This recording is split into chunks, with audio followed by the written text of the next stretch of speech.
Segundo livro de Reis, no capítulo 2, versículo 9 em diante.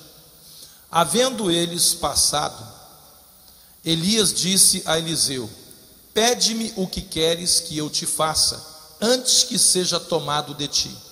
Disse Eliseu: peço-te que me toque por herança porção dobrada do teu espírito. Tornou-lhe Elias: dura coisa pediste, todavia, se me vires quando for tomado de ti, assim se te fará, porém se não me vires, não se fará. Indo eles, andando e falando, eis que um carro de fogo, com cavalos de fogo, os separou um do outro, e Elias subiu ao céu num redemoinho. O que vendo Eliseu, clamou: meu pai, carros de Israel e seus cavaleiros. E nunca mais o viu, e tomando as suas vestes, rasgou-as em duas partes. Então levantou o manto que Elias lhe deixara cair, e voltando-se, pôs-se à borda do Jordão. Tomou o manto que Elias lhe deixara cair, feriu as águas e disse: onde está o Senhor Deus de Elias? Quando ele feriu as águas, elas se dividiram para um e outro lado, e Eliseu passou. Vendo-o, pois, os discípulos dos profetas que estavam defronte em Jericó, disseram: o espírito de Elias repousa sobre Eliseu. Vieram-lhe ao encontro e se prostraram diante dele em terra, e lhe disseram: eis que entre os teus servos há 50 homens valentes. Ora, deixa-os ir em procura do seu senhor. Pode ser que o Espírito do Senhor o tenha levado e lançado em algum dos montes ou em algum dos vales. Porém ele respondeu: não os envieis. Mas eles apertaram com ele, até que constrangido lhes disse: enviai. E enviaram 50 homens, que o procuraram 3 dias, porém não o acharam. Então voltaram para ele, pois permaneceram em Jericó. E ele lhes disse: não vos disse que não fosseis? Até aqui. Pai querido, que a tua palavra nesta manhã possa nos ajudar e abençoar as nossas vidas, que o teu Espírito Santo fale ao nosso coração, além das letras que acabamos de ler, mas principalmente através do mesmo Espírito que foi derramado sobre a vida de Elias, depois sobre a vida de Eliseu. Nós sejamos, ó Deus, abençoados e orientados pela tua palavra. É o que nós te pedimos em nome de Jesus, e todo o povo de Deus diga amém. Aleluia. Você pode tomar o seu lugar. Eu quero nesta manhã compartilhar com os irmãos, dentro desse trecho que acabamos de ler da palavra de Deus, algo sobre a diferença entre o reconhecer e o obedecer. Reconhecer é um passo, mas obedecer é outro passo que consolida aquilo que a gente diz conhecer. As pessoas normalmente têm facilidade de reconhecer a autoridade, mas têm dificuldade de obedecer essa mesma autoridade. Hesitam quando o assunto é obedecer. Uma coisa é reconhecer que alguém é uma autoridade, a outra coisa é obedecer. Os discípulos dos profetas não tinham nenhuma dificuldade de reconhecer que Eliseu era o real e autêntico sucessor de Elias, até porque eles viram, tudo aquilo que aconteceu. Eles estavam do outro lado do rio Jordão e viram o que aconteceu, aquelas carruagens, cavalos de fogo, Elias sendo tomado, deixando a capa aos cuidados de Eliseu. Eles viram quando Eliseu pegou a capa e colocou no rio Jordão, e o rio se abriu. Eles assistiram tudo aquilo. Prova disso que o versículo 15 diz assim: vendo, pois, os discípulos dos profetas que estavam estavam perto, de frente, em Jericó, disseram: o espírito de Elias repousa sobre Eliseu. Vieram-lhe ao encontro e se prostraram diante dele, em terra. Ou seja, isso é ponto final, né? Os discípulos dos profetas, aqueles que estavam na escola dos profetas, estudando para serem os futuros profetas, esses reconheciam que Eliseu era ungido de Deus e que sobre ele repousava o espírito de Elias, ou seja, a mesma autoridade, a mesma capacidade, a mesma sabedoria, a mesma posição tomada por Elias, agora estava sobre Eliseu. Queridos, mas eles resistiram frontalmente a primeira orientação que Eliseu os deu. É uma coisa que às vezes você não entende. Como é que pode? Olha, eu reconheço que você é o cara. Eu reconheço que Deus está sobre a sua vida. Eu reconheço o que Deus tem feito através de você, não tenho dúvida. Mas por que não obedece, querido? O texto que a gente leu diz que eles resistiram. Disse assim, e lhe disseram: eis entre os teus servos que há 50 homens valentes, ora, deixa-os ir à procura do seu senhor. Pode ser que o Espírito do Senhor tenha levado e lançado em algum dos montes ou em algum dos vales. Porém ele respondeu: não os envieis. Mas olha o que diz o texto: mas eles apertaram com ele, até que constrangido lhes disse: enviai. E enviaram 50 homens, que o procuraram 3 dias, porém não os acharam. E no final ele disse: eu não disse que vocês não iam achá-lo? Irmãos, que dificuldade é essa que a gente tem com obedecer? Que dificuldade é essa que a gente tem quando recebe uma palavra de Deus? Por várias vezes, queridos, eu tenho tentado orientar irmãos entre nós que me procuram em aconselhamento. Eu digo: querido, querida, não faça isso. E a própria pessoa às vezes diz: olha, o senhor vai me desculpar, mas eu vou fazer como eu estou dizendo que eu quero fazer. E em quase 100%, querido, das vezes a pessoa quebra a cara. Ou seja, eu reconheço a sua autoridade, reconheço que o irmão é uma bênção, reconheço que Deus tem falado através do irmão, reconheço que Deus tem feito coisas tremendas na nossa igreja através da vida do irmão, eu não tenho dúvida disso, mas eu vou fazer do jeito que eu quero. E muitas vezes, querido, o que tem depois dessa resolução é sofrimento, dor, complicação do negócio que já estava difícil, fica mais difícil ainda. Por que tamanha dificuldade? Muitos sofrimentos desnecessários seriam evitados se simplesmente obedecêssemos aqueles a quem o Senhor tem estabelecido como autoridade sobre nós. Autoridade espiritual. Hebreus capítulo 13, versículo 17. Hebreus capítulo 13.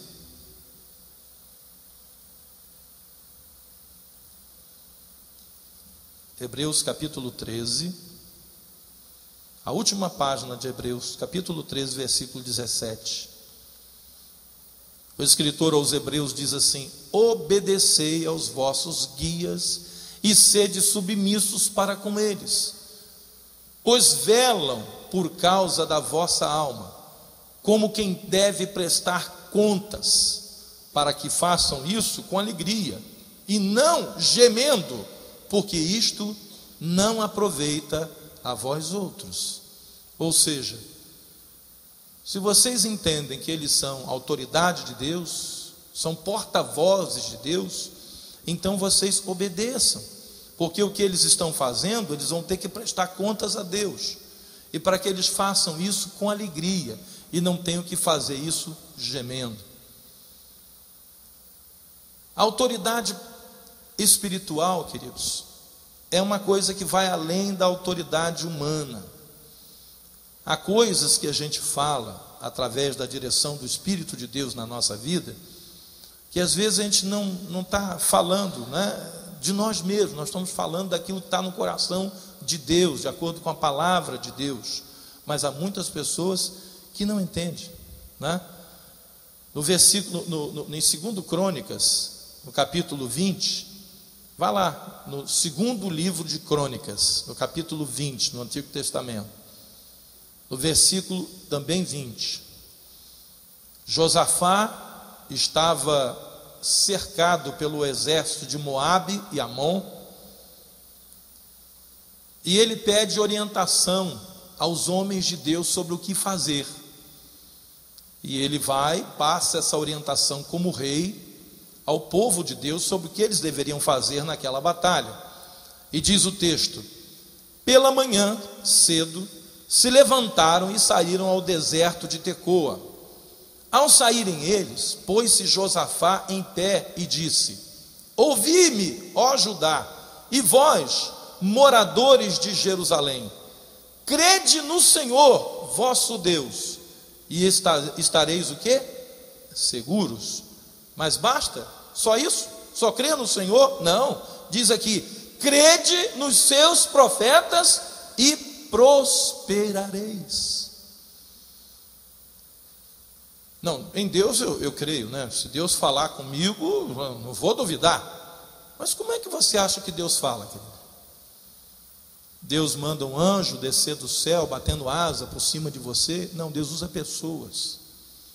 Deus usa líderes, Deus usa pessoas que estão com posição de autoridade e responsabilidade diante de Deus pela sua vida. Mas há em nós uma dificuldade, às vezes, de entender isso. E às vezes nós temos que entender a autoridade humana para poder entender a autoridade espiritual. Por exemplo, a autoridade paterna. Paulo escreveu aos Efésios dizendo: filhos, obedecei aos vossos pais no Senhor. Quem aqui é pai ou mãe? Levanta a mão. Mas todo mundo que é pai ou mãe um dia foi filho, correto? Quantos conselhos você já deu aos seus filhos, eles resolveram te desobedecer, e o que aconteceu depois? Não é? Aí você fala aquela solene frase, né? Bem que o papai ou a mamãe te avisou, mas você não queria obedecer. Mas um dia você também foi filho, você também cometeu umas mancadas dessa com os teus pais. Eles falaram, aí você dizia: meu Deus, boca de mãe é um negócio, né? Quando fala, acontece. Não bota a culpa na boca da sua mãe, não. Bota a culpa na sua desobediência. Entendeu? Porque a gente acha, olha, quando mãe fala, pai fala, é melhor obedecer, porque parece que tem um negócio que atrai. Não tem negócio que atrai, não, irmão. É porque o pai e a mãe amam o filho, zelam pelo filho, tem responsabilidade diante de Deus pelo filho, é autoridade diante de Deus pelos filhos, e o que Deus fala no coração de pai e de mãe para falar com o filho, a melhor coisa que o filho tem a fazer é obedecer. Se você faz diferente, querido, alguém diria assim: mas por que você desobedeceu seu pai e sua mãe? Você não acredita que eles são seu pai e sua mãe? Lógico que eu acredito. Você não acredita que eles são autoridade de Deus na sua vida? Lógico que eu acredito. A mesma posição, irmãos, dos discípulos dos profetas. Eles não tinham dúvida de que Eliseu era um homem de Deus. Eles não tinham dúvida de que Eliseu recebeu a unção de Elias sobre ele. Não tinham dúvida. Mas a primeira orientação que Eliseu lhes deu, na mesma hora, eles tiveram outra ideia e saíram para fazer aquilo que eles queriam. Irmãos, Eliseu tinha a absoluta certeza de que Elias foi arrebatado aos céus. Ele tinha absoluta certeza que nunca mais poria os olhos em Elias. Mas aqueles homens, na sua inexperiência, eles não ouviram o que Deus falou com Eliseu, eles não ouviram as últimas palavras de Elias a Eliseu, eles não ouviram. Mas Eliseu ouviu. E eles acreditaram que eles sabiam um pouco mais. É sempre assim, né? Os filhos sempre acreditam isso, né? Olha, eu sei que tu és autoridade na minha vida, eu sei que tu me amas, mas quer saber? Vocês são de uma outra geração, né? Nós agora somos mais tecnológicos, né? Nós temos uma outra visão, querido. Há determinadas coisas que não mudam.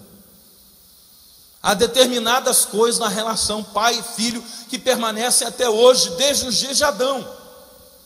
Não vai ser informática que vai mudar isso, não vai ser tecnologia que vai mudar isso, porque coração de pai, coração de mãe, quando aconselha um filho, o melhor que tem é obedecer. Mas tem também a autoridade humana, social. Nós estamos sujeitos à autoridade em todos os níveis. Você trabalha numa empresa, você tem chefe. tem patrão, tem chefe de seção, tem gerente, tem coordenador de área, tem os diretores da empresa. Se a empresa é muito grande, também tem diretor, tem autoridade sobre a nossa cabeça, querido. E muitos crentes hoje se encontram em situação difícil na sua vida profissional, porque ele entende o seguinte: não, peraí, a autoridade de Deus eu reconheço, a autoridade espiritual na casa do Senhor também reconheço e obedeço, mas eu ter que obedecer aquele chefe ímpio que tem lá na minha empresa, eu ter que estar debaixo das ordens dele, não, vai desculpar, eu não vou ficar não, Senhor. Pois é, você vai ter que arrumar um problema com Deus, porque a Bíblia diz que toda autoridade, não diz alguma autoridade ou algumas autoridades, toda autoridade procede de Deus, até daquele chefe encrenqueiro e ímpio que você tem, que está tentando destruir você, porque não gosta de você. O que nós temos que fazer, queridos? Entender que a autoridade é algo instituído por Deus, e quando o Senhor fala, às vezes ele usa até ímpios. Deus já usou mula para falar com o profeta. Você imagina, né, usar um ímpio? É coisa muito simples, Deus faz. E você sabia que isso acontece às vezes com uma certa frequência? Às vezes no nível de autoridade que você está submisso dentro de uma empresa, numa escola, né? Em qualquer lugar onde você tem ali alguém que é autoridade sobre você, não raras vezes Deus fala conosco através dessas pessoas. Mas como? Como Deus vai falar através da boca do ímpio? Como Deus, querido, e como fala? Eu já disse, se fala através de jumento, você não acha que vai falar através de um ímpio? E como fala, queridos? Há recados que Deus nos dá quando nós estamos ouvindo pessoas que estão em autoridade sobre a nossa vida. Às vezes, as autoridades, elas têm que ceder. Sabe por quê? Por causa da nossa insistência, por causa da nossa resistência. Olha o que aconteceu com Eliseu, né? A Bíblia diz lá, que a palavra de Deus diz que eles imprensaram Eliseu num canto. Não, você tem que mandar, você tem que permitir, afinal de contas nós queremos ir, tem 50 anos aí preparado e tal. E Eliseu se viu tão acuado, ele falou: então manda, pronto. Mas Eliseu já sabia o que ia acontecer. Quem aqui é pai e mãe sabe o que eu estou falando também. Às vezes seus filhos pedem tanto uma coisa a você, mas pede, que você diz: tudo bem, então vai. Aí depois vem a gente com aquela cara muxoxa, né? O que houve, meu filho? Ficou muito bom não. Aí você diz aquela célebre frase que Eliseu disse para os discípulos dos profetas: eu já tinha dito isso a vocês. É muito ruim, queridos, quando uma autoridade cede por insistência de alguém que está querendo fazer a sua própria vontade. Eu estou cansado de fazer isso aqui na igreja. Estou cansado de fazer. Às vezes eu oriento, eu falo, eu digo: olha, por isso, por aquilo, por A mais B mais C que vai dar D, não é bom fazer. Mas a gente vai fazer, vai tomar todo cuidado, não sei o que a gente vai... Vai, meu filho, vai que é tua. Queridos, não só a experiência. Eu estou na obra de Deus há mais de 30 anos que eu faço a obra de Deus. Mais de 30 anos que eu me envolvo com todos os ministérios da igreja. Alguns ministérios nessa igreja eu já liderei, outros liderei fora daqui, outros eu criei fora daqui. Então, quando a gente fala, a gente tem um pouquinho de experiência, né? Mas não é só experiência não, queridos. Existem coisas que Deus fala com autoridade, ou seja, com o pai, com a mãe, com o pastor, com o patrão, com o dono da empresa, que ele não vai falar com o empregado, com o filho, com o membro comum da igreja. Sabe por que não fala? Por causa do nível de responsabilidade. Estar olhando o que aconteceu com Eliseu, os discípulos do profeta viram lá do outro lado do rio.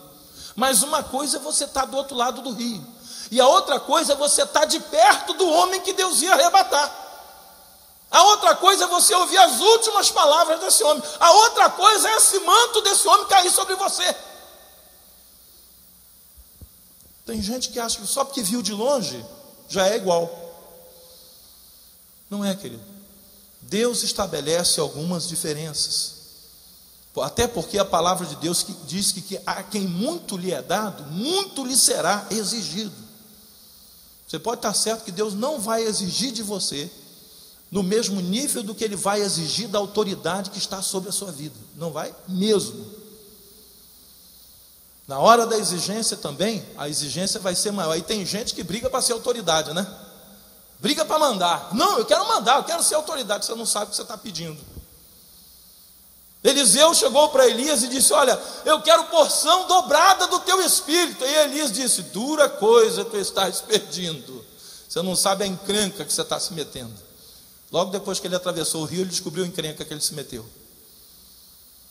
Porque já começou a resistência contra ele. Porque Elias sabia por onde ele passou. Elias sabia como foi difícil ser sustentado por corvos. Ele sabia como foi difícil ser sustentado por uma viúva. Como foi difícil contender com os profetas de Baal. Como foi difícil andar para dentro do deserto pedindo a morte.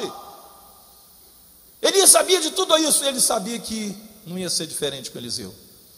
Quando Eliseu pediu: olha, eu quero porção dobrada do teu espírito, quase que ele disse assim: meu filho, sai fora dessa. Você não sabe a furada que você está entrando. Você não sabe o que você está pedindo.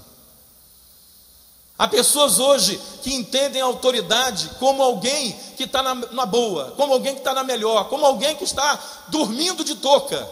Não, queridos, a autoridade é uma responsabilidade que você não faz vez nem tamanho para entender.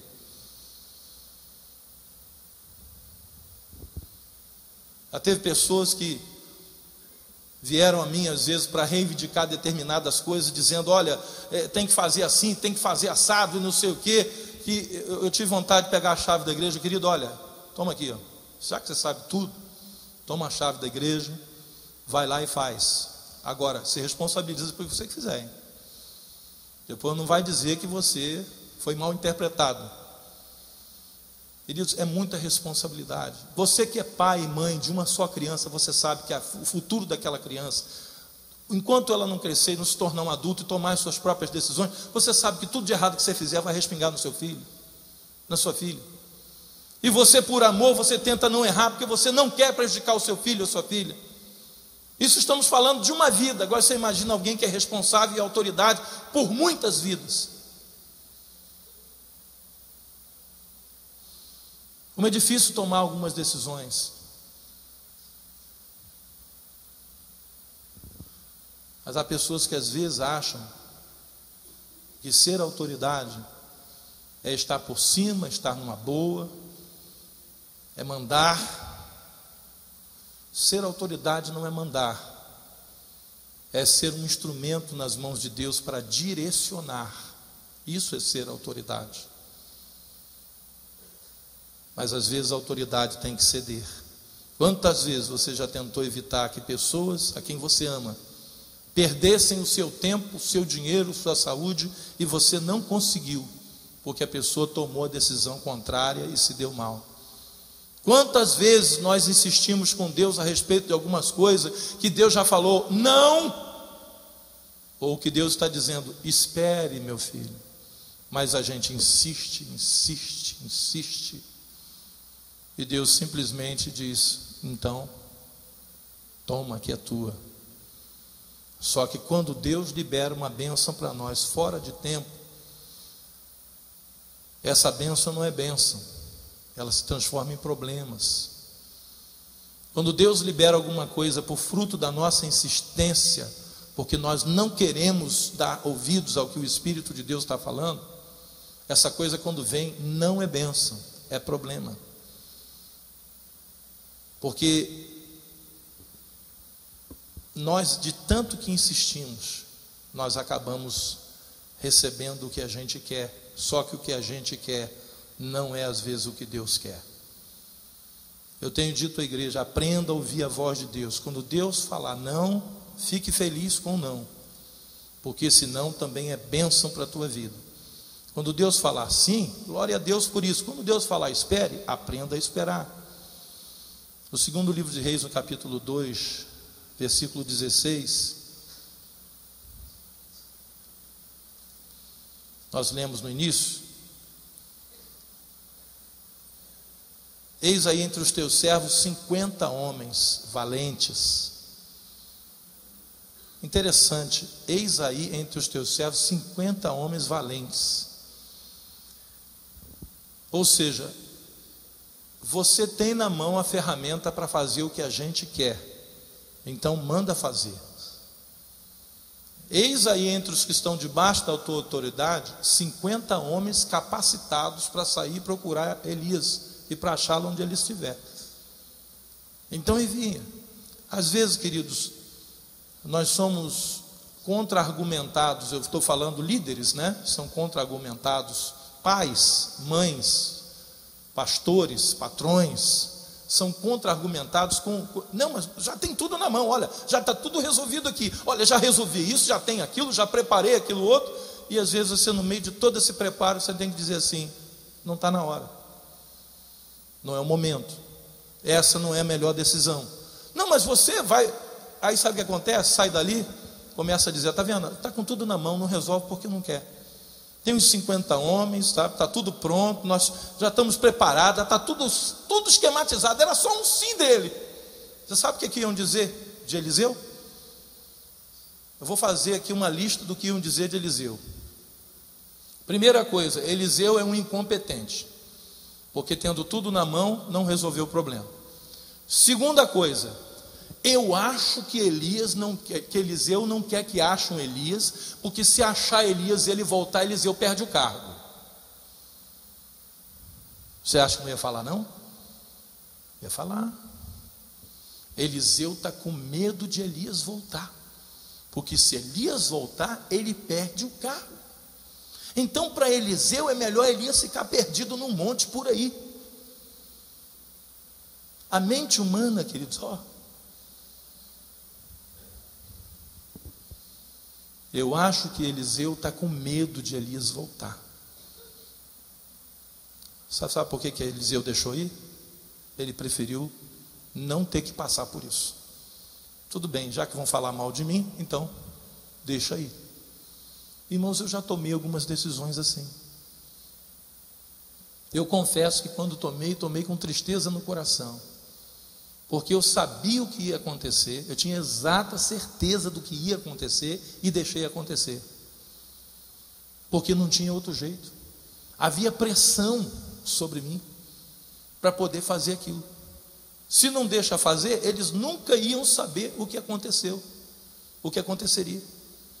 Você sabe por que tem Antigo e Novo Testamento? Você sabe por que tem lei e por que tem graça? Por que você acha que Deus primeiro fez a lei, depois fez a graça?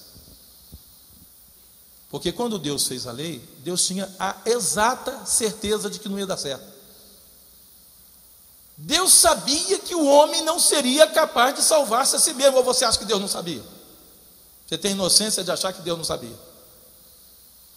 Mas se Deus dá primeiro a graça, ia ter os engraçadinhos, né, que iam dizer: será que a gente precisava desse Jesus mesmo para a salvação? Será que a gente não é capaz de se salvar? Se Deus dissesse para a gente: olha, eu só não faço o que é certo porque não disseram para mim fazer. Se disser o que eu tenho que fazer, eu vou fazer e vai dar certo. Iam dizer isso, querido. Iam dizer para Jesus que ele veio à toa, ele podia ficar lá no trono dele, ele podia ficar lá diante do Pai. Afinal de contas, Deus não deixou a gente tentar. Então Deus deixou tentar. Vocês querem um conjunto de leis? Está aqui. Deus deu a Moisés, ele entregou para o povo. Chegou um ponto que o povo de Israel começou a achar o seguinte: não, olha só, tudo bem, Deus é Deus, Moisés é de Deus, a lei é de Deus, está tudo bom. Mas vem cá, a gente não pode ter um reizinho? Todos os povos têm rei, só a gente que não tem rei. Eu acho que as coisas não estão dando certo em Israel porque a gente não tem rei. Todos os outros povos ao nosso redor têm rei. E nós temos que ficar obedecendo esses profetas malucos, esses homens de Deus aí. Nós precisamos de um rei. Nós queremos um rei, queremos um rei, queremos um rei. E foram no ouvido de Samuel. Samuel, a gente tem que ter um rei. Samuel, unge um rei. Tudo bem, cadê? Escolha um rei. Já que vocês querem um rei, vocês não querem estar governado por Deus, você prefere governar por um homem. Então me diz que é um rei. Eles foram lá e escolheram Saul. Bonitão, cara de rei, pinta de rei, entendeu? Caminhada de rei. Quando ele andava parecia um rei. Você já sabe o que aconteceu com Saul, né? Aí Saul cai do trono com um monte de besteirada que ele fez, uma atrás da outra. Aí Deus escolhe o rei dele. O rei de Deus era tão diferente do rei Saul que nem o profeta Samuel reconheceu. Quando entrou Eliabe, o primeiro filho de Natã, na sala onde eles estavam reunidos, Samuel foi: eis que o Senhor já se proveu de um rei. Aí Deus disse: baixa a bola, Samuel, não é esse. E entra um, e entra outro, e entra outro. No final, esquecido lá no campo, estava um menininho desse tamaninho, ruivo, entendeu? Tinha pinta de tudo, menos de rei. Entrou com aqueles olhares, eu fico imaginando essa cena, irmão. O Davi entrando na sala com os irmãos dele, tudo reunido, né? Pai, mãe e o profeta Samuel. Quando ele entrou e viu a cena, eu falei: agora eu estou frito. O que eu aprontei? O que foi que eu fiz? Deve ter sido muito grave, que é para mandar chamar o profeta Samuel. A minha família está toda reunida aqui, meu pai e minha mãe vão me matar. O que eu aprontei dessa vez? Deus derrama óleo sobre Davi e diz: você é o rei segundo o coração de Deus. E a gente sabe que Davi não foi um homem que não falhava. Ele falhava, ele falhou. Aliás, ele cometeu algumas falhas até graves, mas ao mesmo tempo que ele falhava, ele se quebrantava. Ao mesmo tempo que ele falhava, ele tinha uma responsabilidade como rei que nunca antes haveria, e nem depois dele, alguém com essa responsabilidade. O coração dele era um coração amoroso para com o povo de Deus. Era um homem quebrantado, era um homem cheio do Espírito Santo de Deus, era um homem temente a Deus, e esse foi o rei segundo o coração de Deus. Há muitos anos atrás, eu disse para Deus: Senhor, eu não quero mandar em nada, eu não quero governar nada, eu quero ser só alguém que colabora. Porque ai de mim, Senhor, longe de mim, eu nunca vou querer ser um Moisés sem a tua aprovação. Eu prefiro ser um Arão com a tua aprovação do que tentar ser um Moisés sem ela. E eu tinha um temor, queridos, um tremor, como tenho até hoje, que a autoridade constituída por Deus é coisa seríssima. Tem gente que quebra a autoridade assim, não dói nem um dente. Ah, quem é você? Você é igual a mim. Você não é diferente de mim, não? Por quê? Você é melhor do que eu? E queridos, não é melhor. Não é melhor, não é isso. A visão não é essa. A visão é a autoridade que aquela pessoa representa.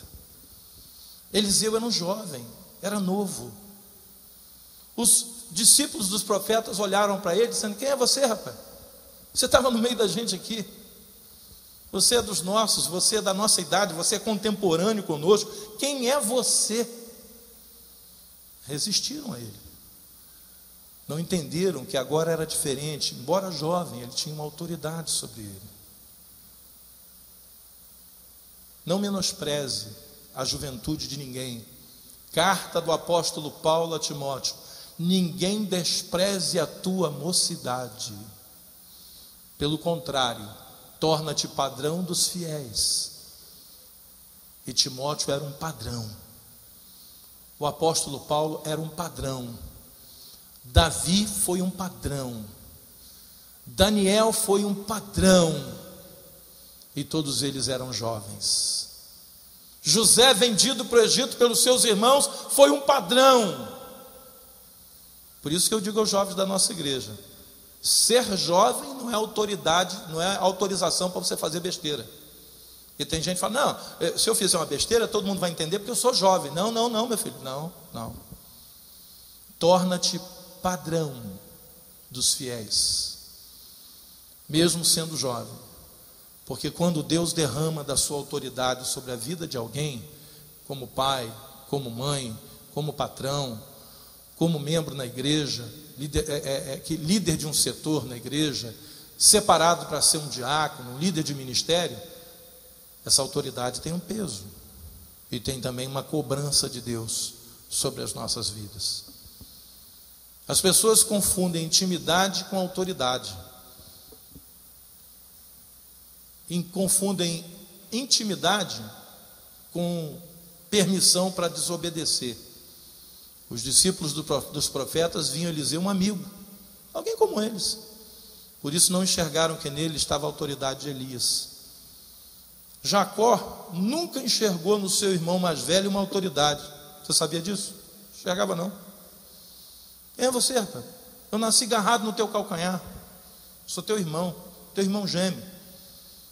Quando Jacó olhava para Esaú, ele via Esaú um qualquer, porque a bênção da primogenitura, isso é besteira, porque se eu nasço 10 minutos antes de você, a bênção era minha.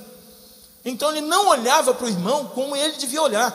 Este meu irmão é uma autoridade de Deus sobre a minha vida, porque naqueles dias, queridos, a autoridade estava sobre o primogênito. Na morte do pai, quem assumia toda a família era o filho primogênito. Quem decidia os rumos da família, quem decidia com quem a filha ia casar, era o irmão mais velho se o pai morresse. Você sabia? Ele decidia com quem a irmã dele ia casar.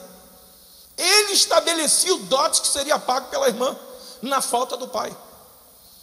Ele recebia a porção dobrada na herança. Ele tinha primazia. Só que Jacó nunca enxergou isso. E por não enxergar, ele aplicou um H em cima do irmão.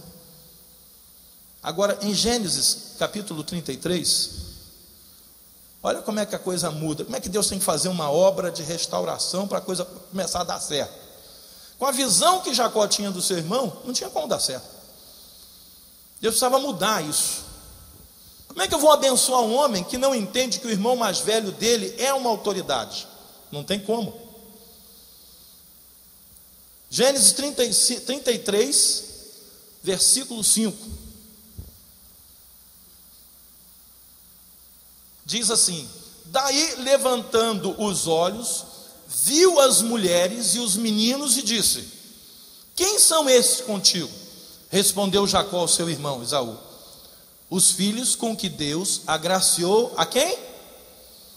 A quem? Está vendo a postura dele agora? Depois que ele teve um encontro com Deus, depois que Deus o selou, depois que Deus transformou, depois que Deus quebrantou o coração dele, ele diz assim: são esses os filhos a quem Deus agraciou o teu servo, eu sou teu servo. Duvido que Jacó chamasse o irmão de Senhor e se colocasse como servo dele quando ele saiu da sua casa. Ele saiu porque ele não reconhecia a autoridade do irmão e nunca o chamaria de Senhor e nunca se colocaria como servo.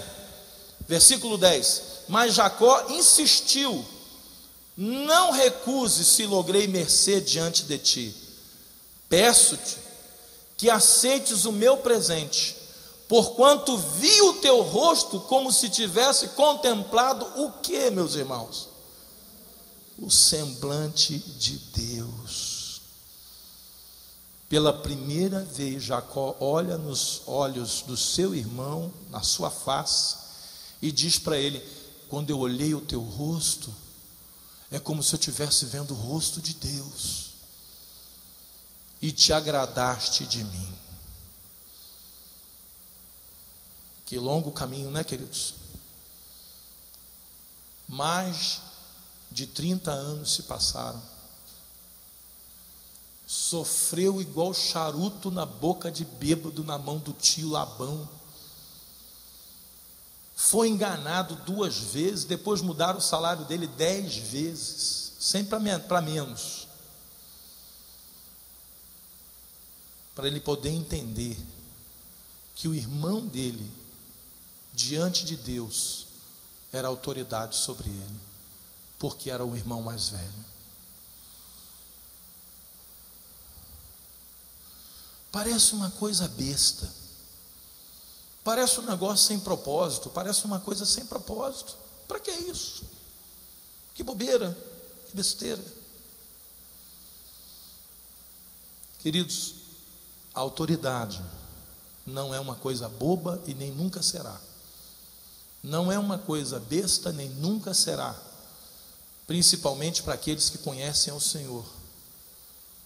Porque Deus entende da seguinte maneira: se nós temos dificuldade de nos submeter à autoridade de quem nós vemos está perto de nós, e podemos tocar, sentir e ver, como que nós vamos nos submeter à autoridade de um Deus a quem nós não vemos? A autoridade de Deus na nossa vida, queridos, passa pela autoridade das pessoas que representam essa autoridade diante de nós. Então não tem essa história de que ele é ímpio, ou ela é autoridade. Então é autoridade. Nós precisamos ver isso de outros olhos. Muitos cristãos precisam aprender a serem servos uns dos outros. Ser servo uns dos outros. Só assim irão parar de resistir à autoridade instituída por Deus. A Bíblia diz que devemos ser servos uns dos outros, em amor. Em amor. Nós precisamos cooperar com todos aqueles que estão em posição de autoridade. Sabe por que a gente tem que cooperar com os que estão em posição de autoridade? Porque a Bíblia diz que eles velam por nós como quem tem que prestar contas a Deus, como lemos lá em Hebreus. Porque dificultar o trabalho deles não traz nenhum benefício para a nossa vida. Está escrito lá em Hebreus. O que vai redundar se você dificultar o trabalho de um líder? Que de bom isso vai trazer para você? Só sofrimento para a vida desse líder. Isso vai melhorar a sua vida em quê? Porque a nossa cooperação e obediência traz prazer ao coração de Deus. Vamos voltar lá em Hebreus, para a gente terminar? Hebreus, capítulo 13, a última página, versículo 16.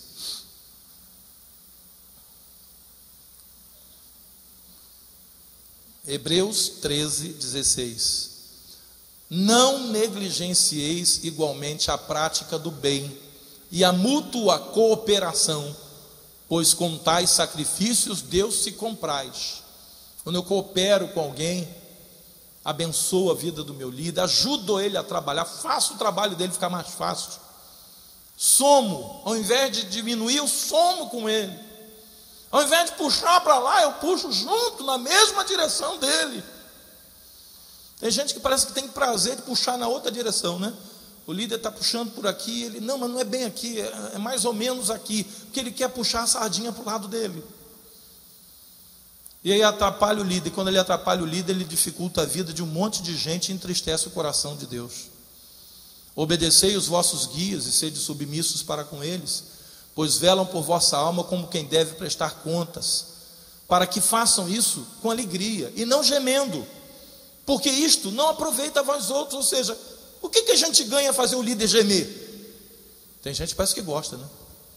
De fazer quem está na frente gemer. Não ganha nada, queridos. Porque dentro em breve nós poderemos estar na posição desse líder. Você já pensou? Faz um exercíciozinho de memória. Se Eliseu fosse um camarada do contra, que passou a vida toda, sabe, dificultando o trabalho de Elias, que passou a vida toda, Elias puxa para um lado, ele puxava para o outro, e agora, porção dobrada do espírito de Elias sobre ele.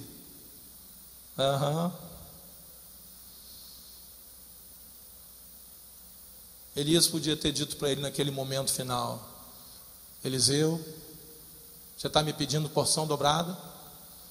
Pois eu estou pedindo a Deus agora, antes dele subir, que ele arrume para você um Eliseu na sua vida. Você já pensou? Eliseu ia dizer: Eliseu na minha vida? Não, não, manda outro. Porque ele ia lembrar de tudo de ruim, da dificuldade, das desobediências.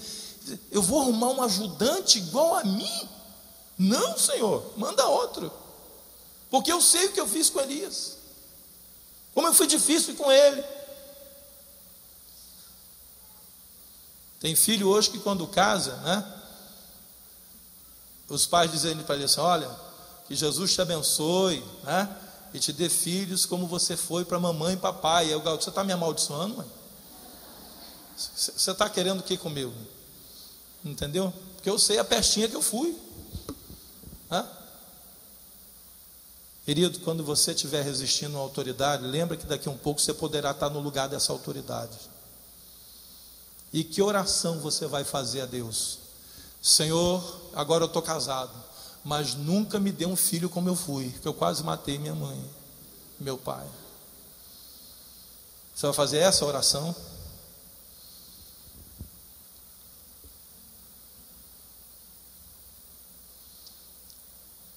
Quando a gente é autoridade, a gente vê a coisa com outros olhos. Mas quando a gente está submisso à autoridade de Deus na nossa vida, nós vemos com os olhos de Deus, queridos. Olha a autoridade que está sobre você com os olhos de Deus. Paulo disse: todo homem esteja sujeito às autoridades superiores, porque não há autoridade que não proceda de Deus. E as autoridades existem e foram por ele instituídas, ou seja, foi Deus quem criou o princípio da autoridade. De modo que aquele que se opõe à autoridade resiste à ordenação de Deus, e os que resistem trarão sobre si mesmos condenação. Quando a gente resiste a uma autoridade, não estamos resistindo só à pessoa, não. Nós estamos resistindo a Deus. Eliseu falou: não procura, porque vocês não vão achar. Ele já não está mais entre nós nessa terra. Não, está sim, talvez no monte, não vale, tal, vamos achar, temos 50 homens treinados com cães farejadores e tal, GPS e tudo. Não vai achar, meu filho. Agora você imagina Deus observando aqueles 50 homens 3 dias, e corre para cá e corre para lá, divide em bando de 5, olha, 5 vão para lá, 5 para cá, nós vamos ficar no monte, vocês vão para o vale, e pega água do cantil e bebe, a água acabou, e comida está acabando, eles estão ficando nervosos, porque não acham Deus lá de cima. Está olhando.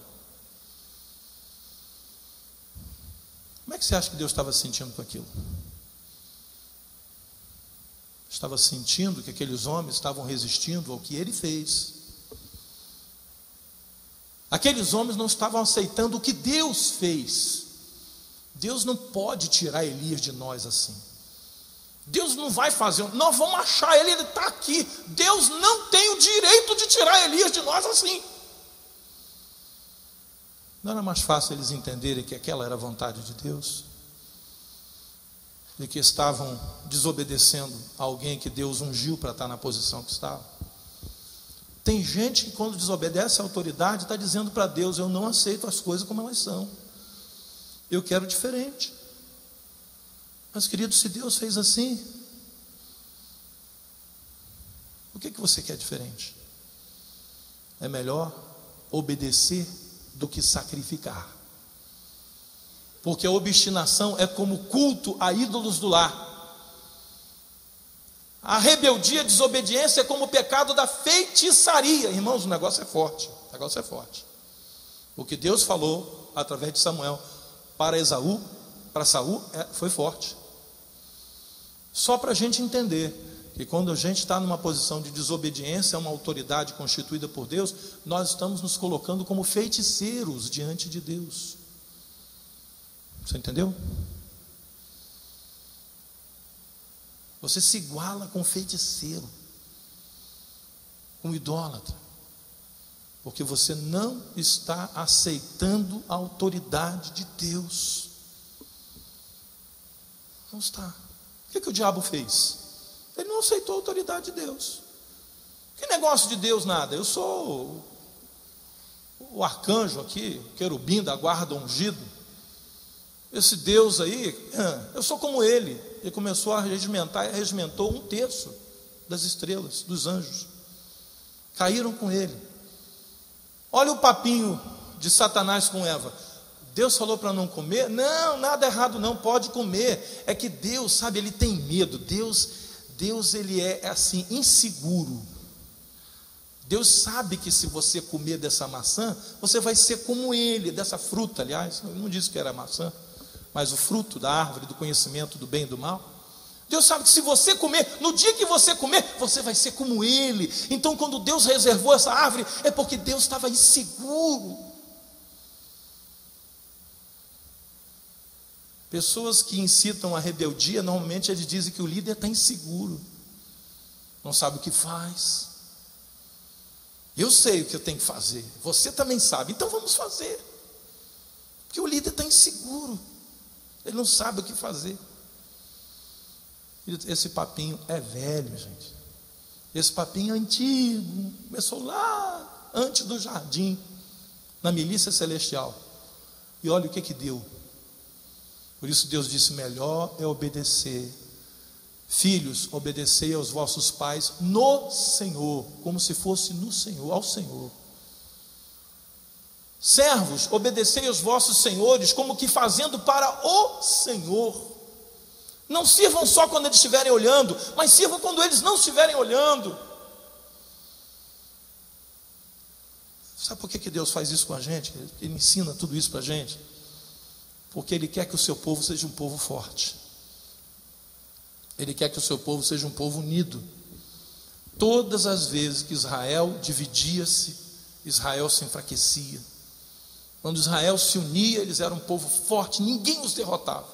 Mas quando eles se dividiam, as outras nações prevaleciam contra eles.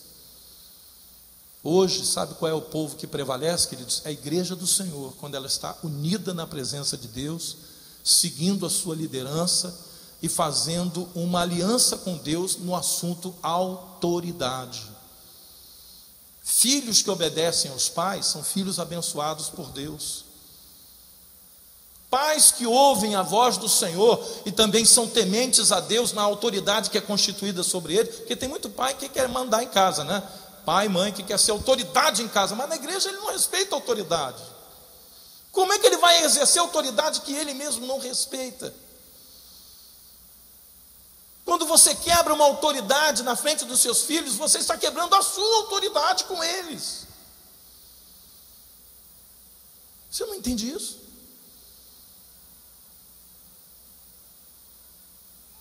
Quando você suborna um guarda na frente dos seus filhos, você está dando uma mensagem para ele que a autoridade é subornável. Eles vão entender que você também é subornável na sua autoridade.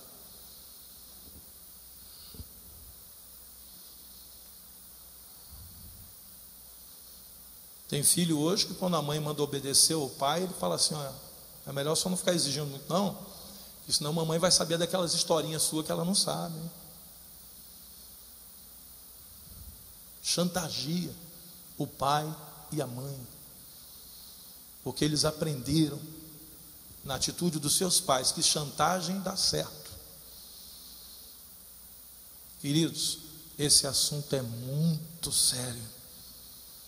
Começou lá no céu e acabou com 1/3 dos anjos, transformando-os em demônios caídos e julgados pela palavra de Deus.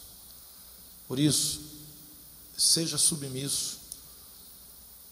Não que você não possa até argumentar para entender alguma coisa, mas depois de falado, não seja intransigente.